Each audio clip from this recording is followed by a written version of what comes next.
వివేక్ గారు ఎలక్షన్ల కంటే ముందు నన్ను గెలిపిస్తే చెన్నూరులో 40,000 ఉద్యోగాలు ఇస్తా అని చెప్పిండు. 40,000 మందికి ఉద్యోగాలు ఇస్తా అని చెప్పిండు. 4 నెలలు అయింది నా గెలిచి. 4 నెలల్లో కనీసం 4 ఉద్యోగాలు ఇచ్చిందా? 4 ఉద్యోగాలు ఇచ్చిందా? ఇయ్యలే. కానీ ఈ 4 నెలల్లో ఆయన ఒక్క ఉద్యోగం కొరకు బాగా తిరిగింది. ఆయన కొడుకు ఉద్యోగం ఇవ్వడానికి. అవునా కాదా? ఆయన కొడుకుని ఓ ఇంటివాణ్ణి చేయాలి, ఆయనకు ఉద్యోగం ఇప్పించాలని ఈ 4 నెలల నుంచి ఆయనే కాంగ్రెస్ వాళ్ళ చుట్టూ, కాంగ్రెస్ వాళ్ళు ఢిల్లీలో, హైదరాబాద్ లా, మన మంచిర్యాల, మన పెద్దపల్లి పార్లమెంట్ లో ఉన్న ఎమ్మెల్యే ఇండ్ల చుట్టూ తిరుగుడు సరిపోయింది ఆయనకు.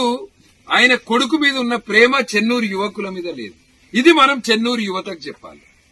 40,000 ఉద్యోగాలు ఇస్తా అన్నాడు. ఎక్కడ పోయినాయి ఉద్యోగాలు? ఆయన కంపెనీలలో లక్షల మంది పనిచేస్తారు. ఉత్తరప్రదేశ్ లో ఉంటే ఆయన కంపెనీలు, హర్యానాలో ఉంటే ఆయన కంపెనీలు, నాగ్పూర్ లో ఉంటే ఆయన కంపెనీలు. మరి మన ప్రాంతంలో ఎందుకు పెట్టలే కంపెనీలు? మనదంతా పారిశ్రామిక ప్రాంతమే కదా, మరి ఇక్కడ ఎందుకు పెట్టలే?